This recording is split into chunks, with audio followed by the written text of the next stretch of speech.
Bapak Ibu, kekristenan itu bukan soal berapa lama kita menjadi Kristen, ya. Bukan juga soal berapa hebatnya pelayanan kita, ya. Bukan soal kita berdiri di mimbar atau kita duduk di kursi. Tapi kekristenan itu berbicara tentang karakter yang diubahkan. Berapa lama kita menjadi Kristen, ya, itu tidak penting. Yang terpenting adalah sudahkah hidup kita, karakter kita diubahkan ketika kita mengenal Tuhan. Hari-hari ini ada banyak hal-hal yang aneh-aneh ya Bapak Ibu. Jangan aneh-aneh, jadi Kristen tuh biasa aja, amin. Saya kemarin lihat di Instagram, sekarang ada orang-orang yang bikin begini loh. Siapa yang lagi galau hari ini, ya, tolong liatin video saya ini terus. Liatin, jangan kemana-mana. Tatap mata saya, lalu sekarang tutup mata, lalu dengar, resapi dalam-dalam kata-kata saya. Saya melihat ya sekarang itu, tapi banyak yang ikutin. Orang-orang sekarang menawarkan sesuatu yang instan, ya. Tapi hati-hati, penyesatan juga sekarang banyak terjadi. Kalau kita menjadi Kristen yang hanya mencari hal-hal yang begitu, ya, kita pikir semuanya instan, maka kita nih akan gampang tersesat.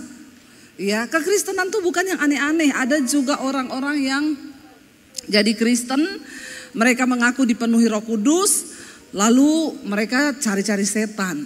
Ya, ada pohon besar ditengking dalam nama Yesus, pohonnya dikelilingi, saudara. Setan itu tidak akan pernah bisa menguasai kita kalau kita tidak memberi izin kepada dia untuk bekerja dalam diri kita. Ya, satu kerinduan saya ini banyak keliling ke desa-desa. Ya, tadinya ketika Tuhan memberkati kami lewat YouTube, saya membangun gereja di desa-desa. Tapi tiba-tiba Tuhan itu taruh visi kepada saya nggak buka gereja karena gereja sudah banyak lah. Saya mau jadi sahabat gembala, saya nggak mau jadi musuhnya gembala. Sekarang semua orang berlomba-lomba buka gereja. Udah ada gereja dia buka lagi di sebelah. Ya udah ada di sebelah dia buka lagi di sini. Ya kalau buka tuh di Papua sana yang belum ada gereja. Itu saya setuju. Lalu akhirnya saya tuh berdoa, Tuhan visi apa? Karena semua orang itu berkata, Ibu buka gereja, Ibu sudah saatnya jadi gembala, jemaat Ibu banyak di YouTube. Di Jakarta pun banyak yang tanya, Ibu gerejanya di mana Bu? Saya mau pindah ke gereja Ibu. Saya berdoa, Tuhan bilang ya saya itu tidak harus buka gereja. Ya, visi Tuhan di akhir zaman adalah tuaian. Yesus berkata tuaian banyak, tapi warningnya Yesus itu penuainya sedikit, pekerjanya sedikit. Nah, saya menangkap hati Tuhan, ya saya harus mempersiapkan pekerja di akhir zaman, penuai di akhir zaman. Kami keliling ke desa-desa bikin seminar hamba-hamba Tuhan. Ya, saya melihat bagaimana ya penuai itu pun, kita ini pekerja pun lemah, ya bagaimana kita bisa menuai. Lalu akhirnya saya punya kerinduan untuk bangun sekolah itu. Tuhan pertemukan dengan orang-orang yang luar biasa. Akhirnya berdirilah sekolah misi itu. Ya kami punya kapasitas untuk menampung 100 orang anak masuk asrama 6 bulan. Lalu dia dilatih menjadi penuai, lalu dia dipulangkan ke desa-desa. Visi kami, ya kerinduan kami justru orang dari desa-desa yang memang mau ke desa untuk mereka bisa menuai di sana. Jadi Bapak Ibu ya, kerinduan saya itu tadinya secara manusia tidak mungkin, tapi menjadi mungkin jika itu memang dari Tuhan. Nah kemarin saya sempat ke sana ketemu beberapa orang desa, ternyata mereka juga jemaat Mesbah Doa. Lalu ada seorang ibu tuh berkata, saya bilang, Bu enak ya tinggal di desa ya Bu ya. Sayur tinggal dipetik lah, udaranya masih bersih, jauh dari hiruk pikuk kota. Ya saya aja Bu, kayaknya saya betah, saya bilang tinggal di sini. Lalu ibu tuh bilang gini, enak di kota Bu. Ya, lalu saya di situ tuh di hati saya tuh ya, tiba-tiba saya bisa ngomong ke ibu itu gini, Bu, orang mau tinggal di desa sama di kota itu pergumulannya tuh sama. Memang tempatnya berbeda, tapi kalau kita di dalam kekristenan itu kan pergumulannya satu tok Bu. Mau di kota, di desa, di kutub utara, di kutub selatan, di luar angkasa sekalipun, pergumulannya itu cuma satu, apa? Mengalahkan kedagingan. Itu tok Bu. Terus dia bilang, iya ya Bu Debbie, iya. Ya, kenapa Bapak Ibu? Roma 14 ayat 17 itu berkata begini, Sebab kerajaan Allah itu bukan soal makanan, ya bukan soal minuman, tetapi kebenaran, damai sejahtera dan sukacita oleh Roh Kudus. Ya, sebab kerajaan Allah itu bukan soal makanan, bukan soal minuman, tetapi soal apa? Kebenaran, damai sejahtera dan sukacita oleh Roh Kudus. Ini berbicara tentang karakter loh saudara. Ini nggak ada hal-hal yang ini bukan hal, ini tidak berupa barang, bukan makanan, bukan pakaian kata Yesus, bukan minuman, bukan sesuatu yang kelihatan. Tetapi kerajaan Allah itu bicara tentang kebenaran, damai sejahtera dan sukacita oleh Roh Kudus. Saya jadi berpikir kalau tiga hal ini itu kan bicara tentang karakter kita kan. Ketika ada kebenaran dalam diri kita, maka timbul damai sejahtera. Ketika ada damai, maka ada sukacita. Saya bilang sama ibu itu, Bu, mau di kota, mau di desa, banyak Bu, saya ketemu orang kaya raya ya Bu. Tapi dia nggak punya kebenaran, nggak punya damai, nggak ada sukacita. Walaupun dia kaya, dia tinggal di kota besar Bu, lebih bahagia orang di desa yang punya kebenaran, damai sejahtera dan sukacita oleh Roh Kudus. Ini bicara tentang karakter. Alkitab berkata Yesus datang ke dalam dunia membawa kerajaan Allah. Karena manusia telah berbuat dosa, telah kehilangan kemuliaan Allah, kita ini berada dalam kerajaan maut, kerajaan setan.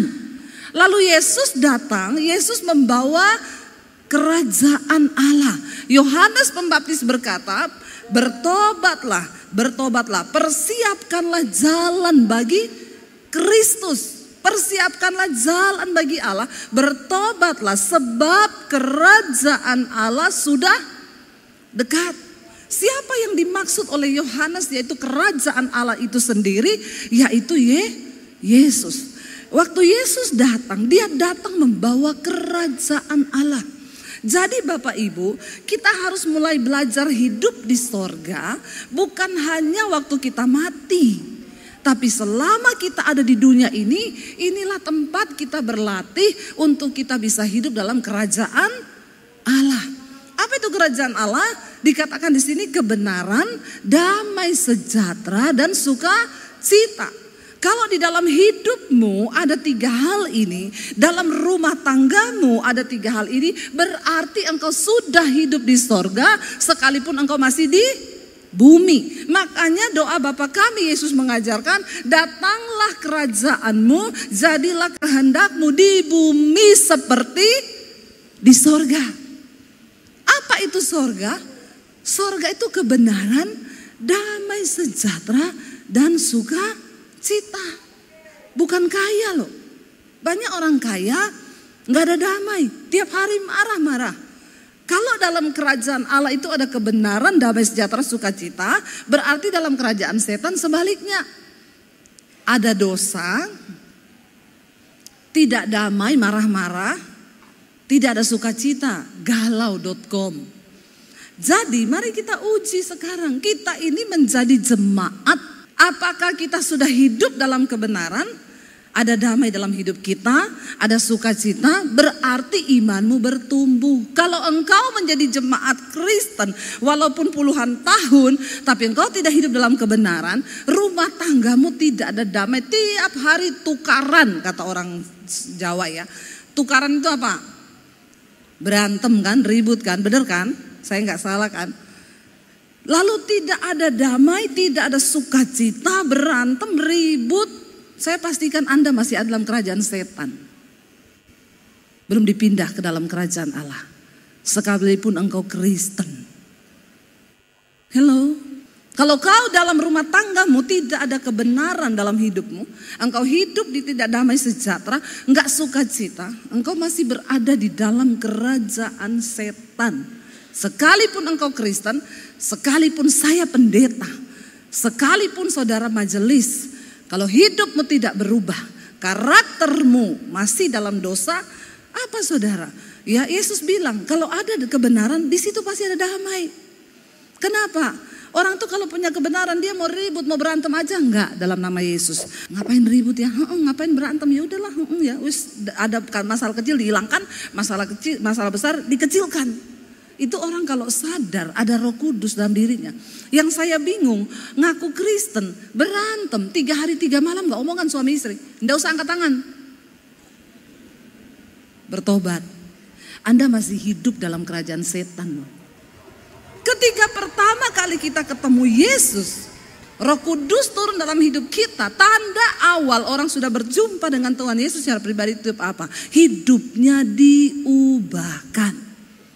Saya selalu berkata, makanya orang Kristen wajib punya pengalaman pribadi berjumpa dengan Tuhan Yesus.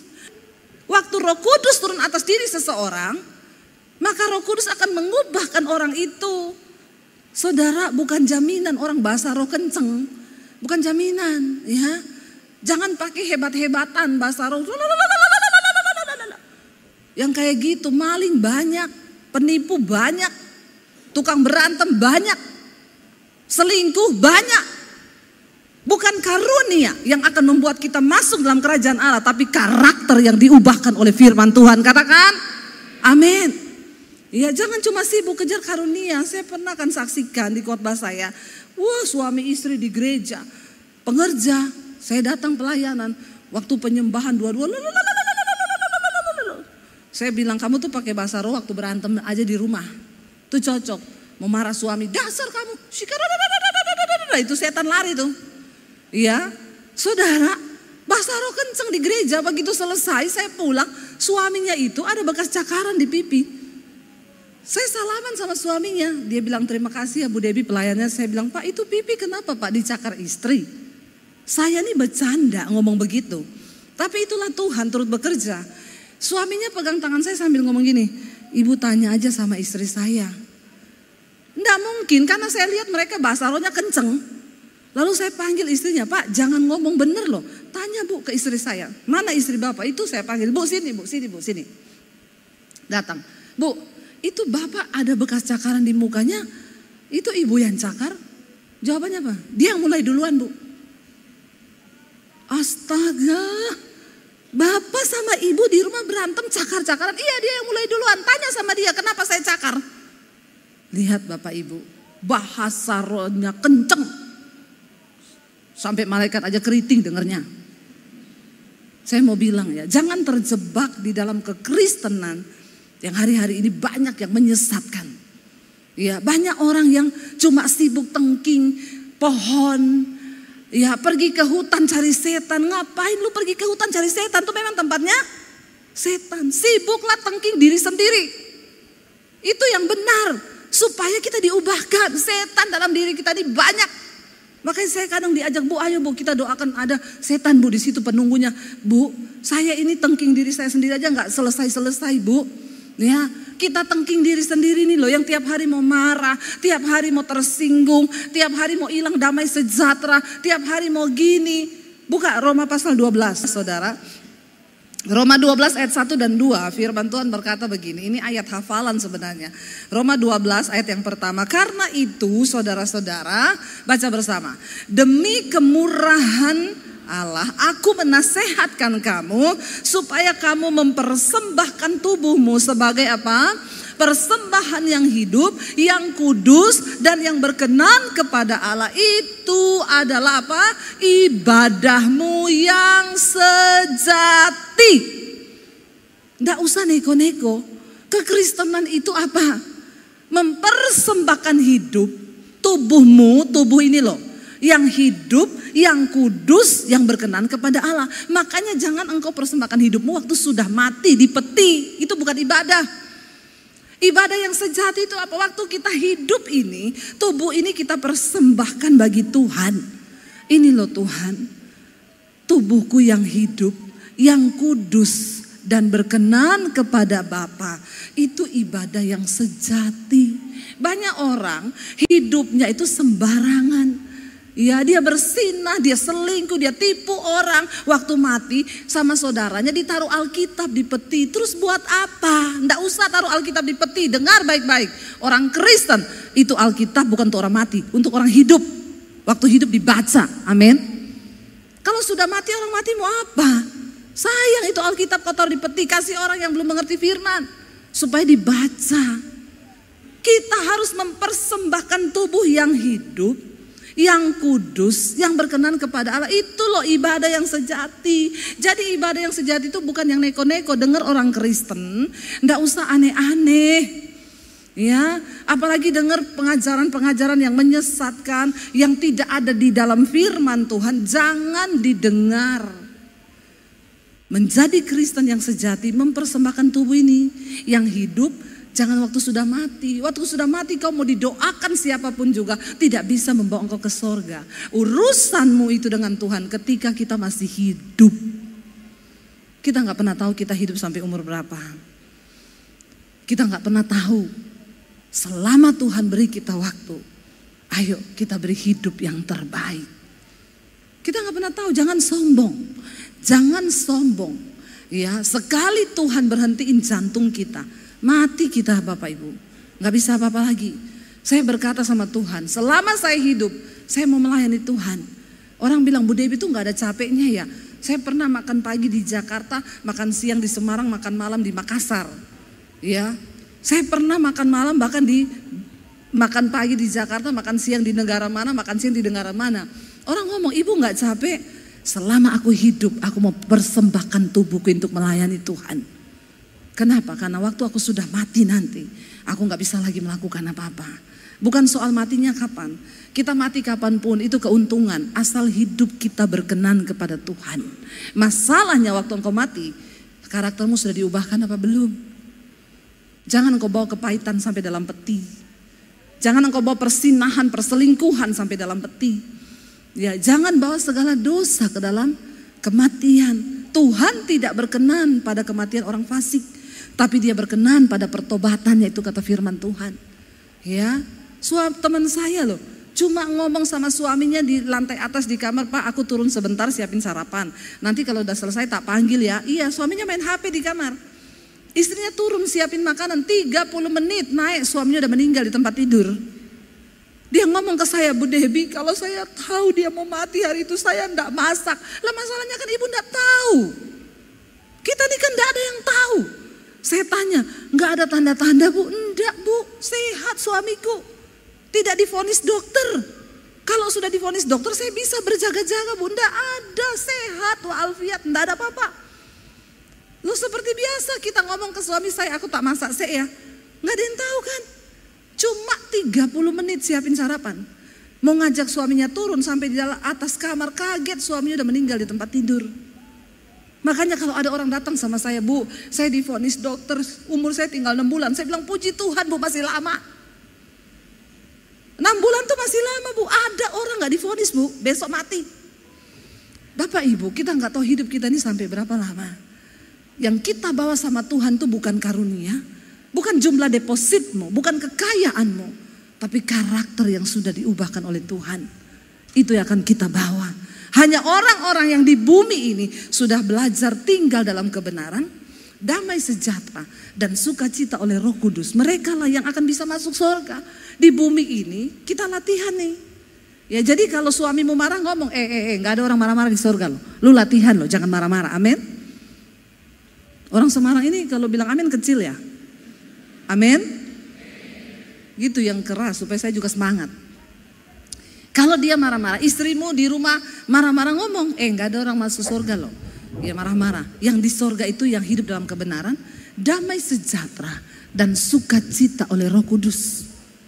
Kalau ketiga hal ini tidak ada dalam dirimu, maaf saudara, nanti kau di surga marah-marah.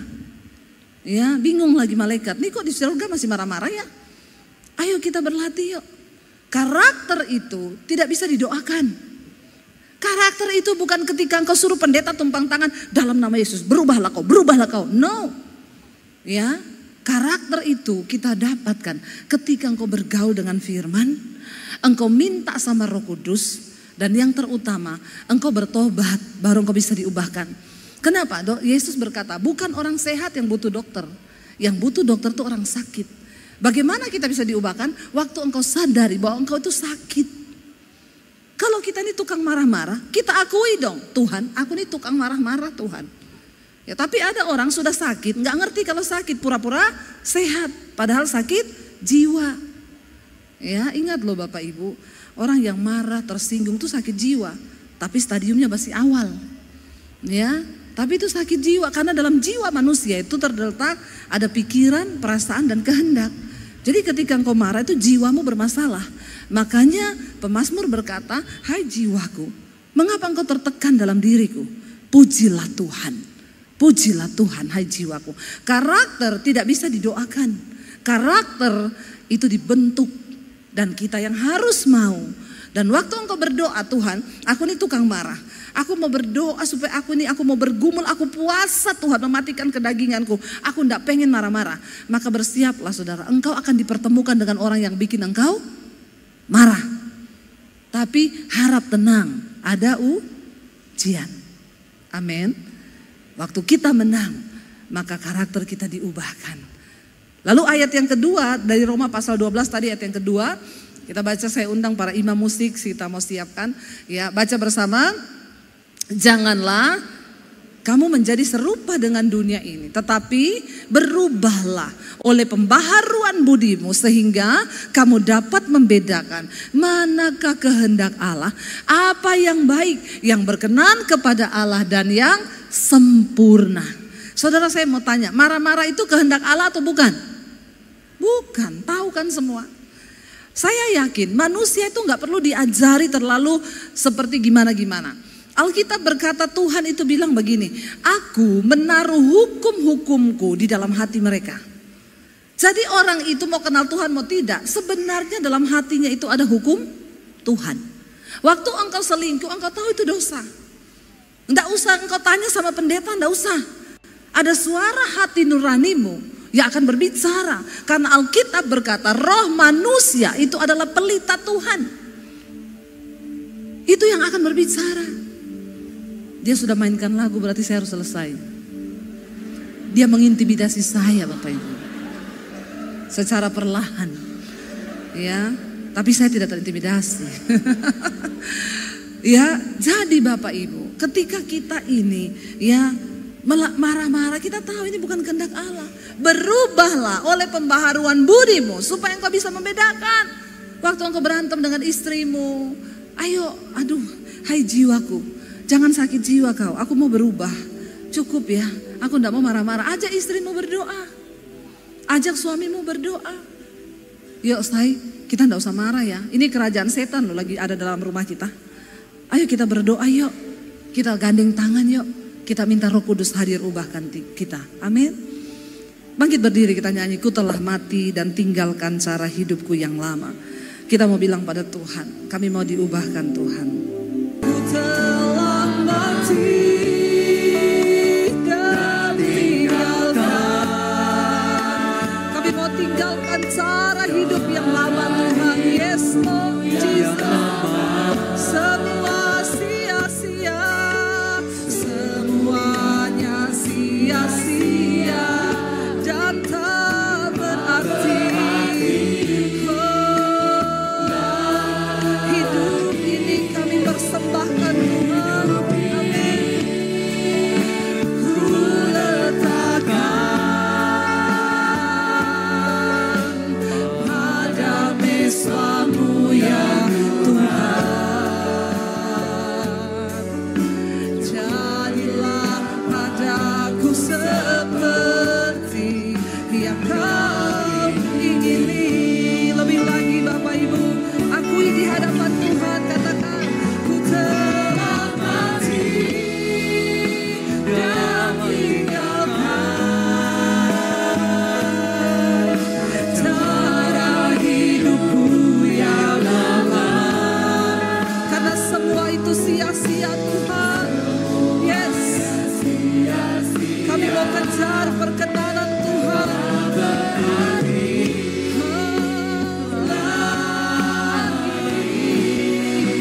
Hidup ini ku letakkan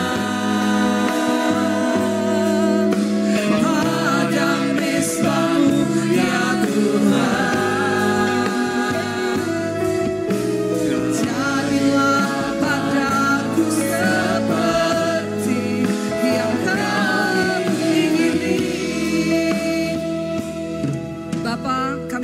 membawa hidup kami Tuhan. Biar kami pulang dengan perubahan hidup yang dari Tuhan. Karakter kami diubahkan. Karena kami tahu pada satu saat nanti kami akan berdiri di hadapan pengadilan Kristus. Untuk memberikan pertanggungan jawab terhadap hidup kami, perbuatan kami, bahkan karakter kami di dunia ini. Terima kasih buat firman-Mu. Kami percaya Roh Kudus mengubahkan setiap kami. Terima kasih Bapa, di dalam nama Tuhan Yesus Kristus kami persembahkan hidup kami ke dalam tangan Tuhan. Bapa, biarlah kami menang dalam setiap pertempuran iman, supaya kami berdiri sampai di garis akhir. Dan Tuhan, kami boleh menerima mahkota kehidupan ketika Engkau datang kali yang kedua. Ini hidup kami Tuhan, roh, jiwa dan tubuh kami serahkan ke dalam tangan Tuhan. Buka hati dan tangan-Mu Bapak Ibu. Terimalah berkat dari Allah Bapa, cinta kasih dari Tuhan Yesus Kristus, penyertaan Allah Roh Kudus yang akan memenuhi hati dan hidup-Mu mulai hari ini, bahkan sampai kali yang kedua Tuhan Yesus datang menjemput kita.